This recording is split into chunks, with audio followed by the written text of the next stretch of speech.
Hey guys, Lord here, back again with another review, and today we'll be taking a look at the Hasbro G.I. Joe Classified Series, Crocmaster and Fiona. Now before we get into it here, let's first take a look-see at both the front and the back of the packaging. So without further ado, let's get into it. And before we get into the meat and taters of this review, Crocmaster does come with a meat hook and whip, which you can hold in either hand. He also comes with not one, but two little itty bitty baby crocodiles, one of which is the same colors as old Fiona there, the other one being albino, which I guess is rare. That said, did we really need an albino one? I guess it's some variety. And then he also comes with a big old honkin' chain leash for good old Fiona there. And I'll show you how to put that on before we move on to some size comparisons. So, taking a closer look at Crocmaster, we'll move Fiona out of the way just so she does not take the focus off my man here. And gotta tell ya, I think Christopher Nolan could have taken some inspiration from good old Crocmaster here while designing the look for Burn from The Dark Knight Rises, because this looks significantly better. And considering the fact that that version of Bane had the most ridiculous voice I've ever heard for the character, he would have at least looked cool. They went with this, but it is what it is, I suppose. It does not matter. It's in the past. I will break you, G.I. Joe. Okay, Bane jokes aside, I mean, he looks like freaking Bane. Let's not kid ourselves. I like this figure a lot. I think this figure is awesome, and I dig it, man. I don't know if I like him more than the Cobra Bat, and I'll get into that in a minute, but I do dig him quite a bit. I like the torso. Oh, it's textured like a crocodile. I like his little tank on the back that's hooked up to his mask there with the little tuber, which is actually pretty hard plastic. I'm surprised it's not a little gummier, but it is what it is. That said, he does have a little pistol on his hip here that can fall on the floor. Sweet. And kind of funny, the big scary looking crocodile man has this little teeny tiny pistol that you can put in the holster. I believe it's called a rhino or something like that. Don't quote me on that though. Then he also has a knife right there. And unfortunately there's no spot to put the meat hook. I would have liked a little loop on his belt or something to put that, but it is what it is. I think it's good enough. That said, as far as articulation on this guy goes, his head can look up and down. He can tilt side to side. He's got a double ball peg in there, which works pretty well. Shoulders go up about that far, back down. They do rotate all around. He does have a butterfly joint, but you barely get squat out of that. I actually had to free mine up on this side just to get it to move that little bit. So yeah, I could probably do without the butterfly joints on these figures, in my personal opinion. It's got a bicep swivel, double jointed elbow, which works pretty well and looks pretty clean. A little chunky up here, but not bad.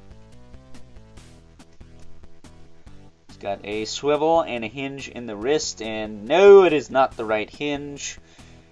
I don't know why they keep doing that, but if you haven't noticed, these are straight up gung-ho arms, other than the accoutrements at the wrists there. Now, my one point of contention with this figure. It's in the torso here. Kick his arms up. You can crunch forward, which that's fine. You can crunch back, which that's fine. But, look at this. He's got Flopodopoulos going on. Now, granted, you can lock it into place, and it does stay. But he's got the Flopodopoulos thing going on in the ab crunch. Why is this still a problem? There's like no excuse for floppy ab crunches in 2022, and needless to say, the shit just pisses me off and gets on my last nerve.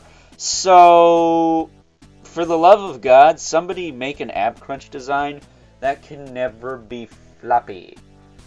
Toy Biz, I think, did a pretty good job on some of the Build-A-Figures with this, because even if they do get loose, they don't flop like that.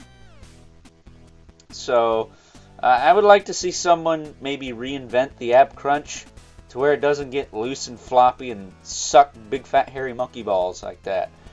But that's just me. He does have a waist swivel, which also a little floppy, but not as bad as the ab crunch. I'll take that. It's got the drop down hips, which are stupid and dumb, and I don't like them because, well, first and foremost, this one was stuck on mine, so I had to heat it up and get it to work. But no cry, no foul. I got it to work. But it doesn't really add much range. It really doesn't. But he can kick up, back down, out to the side like that. Push that back up in there. He's got a thigh cut, double jointed knee.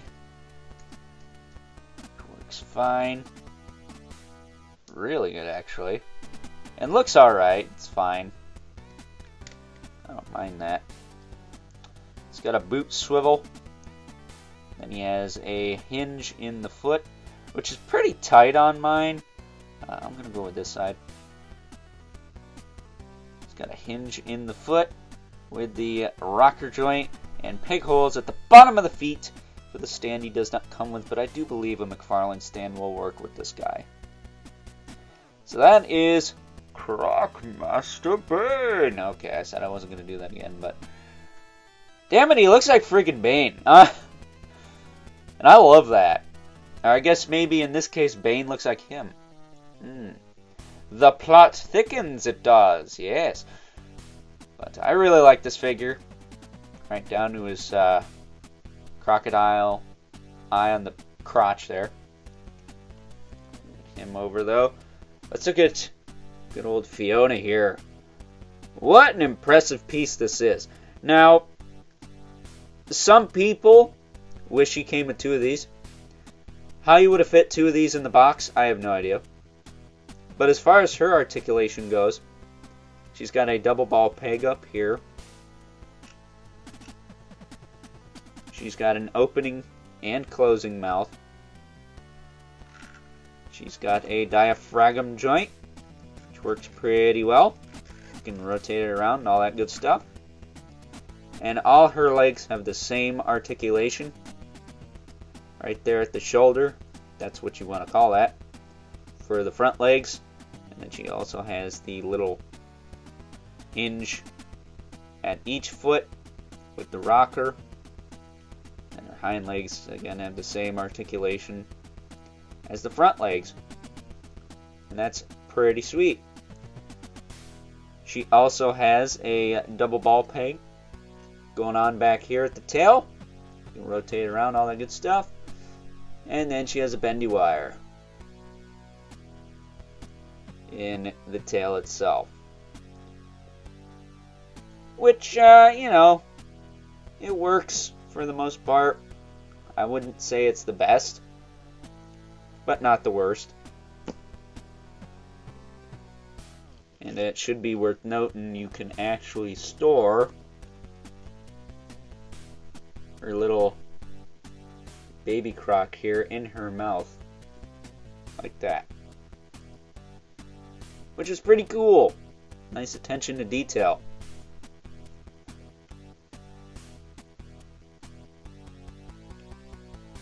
setting her back there. Getting Crocmaster out. I like this set, man. I think this is a good set. I think it does have its shortcomings, particularly with the ab crunch on Crocmaster. But other than that, and a few minor nitpicky things, this may be my favorite G.I. Joe of the year so far. That said, I don't have Spirit and Storm Shadow as of the time I'm recording this video, so keep that in mind. But with that being said, let's now move on and take a look at some size comparisons. But before we do move on and take a look at some size comparisons, it just occurred to me that I forgot to show you guys how to fit Fiona's leash over her head. It's pretty simple actually. You just kind of force it on there as far back as it'll go, and bada bing bada boom, you are done. So yeah, my bad. First up here is Crocmaster next to a couple other mercenaries from good old Cobra, Zartan, and Major Blood. And originally, I thought Crocmaster was a Dreadnought. But it's clear to me by the Cobra symbol on his chest there that he is in fact just another member of Cobra. Who knew? Next up, here he is alongside a couple members of G.I. Joe, Flint and Gung Ho, who, as you can see, shares the same arms. And also, you can see that Crocmaster is another bigger, bulkier body buck size for this line. So, curious to see who else manages to make it onto a body of this size. You guys have any ideas of who that might be? Let me know in the comments below. Up next, and for your Eminal comparison, here is Fiona next to the only other animal character I have from the G.I. Joe Classified series, Timber. And as you can clearly see, Fiona looks like she's about ready to eat Timber for lunch. So we're going to move right along to the last size comparison here. And last, but certainly not least, we have our two regulars, the Mythic Legions, Brother Mandibulus, with its spawn as usual, towers over everyone. So with that being said, time to wrap things up. Some final thoughts. Overall, and while I do believe that this set has its shortcomings, particularly in the articulation department on good old Crocmaster there, or should I say Crocmaster. I know I said I wasn't going to do it again, but what the hell. I think it's funny. And with that said, yes, I do believe that we should not have loose ab crunches in the year 2022. I mean, how long has it been since that's been a thing? Really? And also, I believe that butterfly joints and drop-down hips are 100% freaking useless. But, at the end of the day, I still enjoy this set and think I'm getting my money's worth. More than I could say for the Marvel Legends line, which, if you haven't noticed, is made by the same company. Now, I know that they have to pay Disney for the Marvel license to make Marvel Legends, but at the same time, I don't care about all that shit, okay? I care about where my money is going, and as far as I'm concerned, the G.I. Joe Classified series, Transformers, and Star Wars Black series, I'm getting my money's worth. And if you haven't noticed, they gotta pay Disney for licensing for Star Wars too. So what the actual hell is going on with the Marvel brand repainting shit and slapping almost a $30 price tag on it? I'm baffled. I'm confused. I'm astounded that that is okay and acceptable by some of you guys out there. I mean, I get if you like what you like, that's fine, that's cool. Be you, do your thing, that's awesome. But when you're getting straight up ripped off, I have a problem with that. And as much as I love the Marvel team, they're really awesome guys. They seem like really awesome guys. I think we need to give them a little bit more shit now and then because, well, to say that Marvel Legends is the most overrated toy line under the Hasbro banner right now, I think is a little bit of an understatement. I really do. And when the same company is pumping out pretty decent shit like this, yeah, I have a problem with that. So with that being said, if you like G.I. Joe Classified series and you want another member to add to your Cobra ranks, then by all means, pick the set up. I found mine at Walmart. you're starting to hit there, and I guess maybe Target by now is the time I'm posting this. And most likely, you could buy it online too. So, it's not hard to find. Again, like some Marvel Legends, which they only ship 6 of one character to Target now. The mind boggles. But with that being said, I hope you guys enjoyed this review. If you're so inclined, please don't forget to comment, like, subscribe, and hit the bell so you know whenever I upload more reviews like this one. If you haven't already, please hit me up on Instagram at Overlord Productions. But as always, keep the comments civil, because the world sucks enough as it is, especially when Overlord turns into a salty pretzel. I mean, I don't want to say I hate Hasbro. I just hate that Marvel Legends are $25 and they ain't worth it, man. That's some straight up bullshit. And until next time, I'll catch you guys later.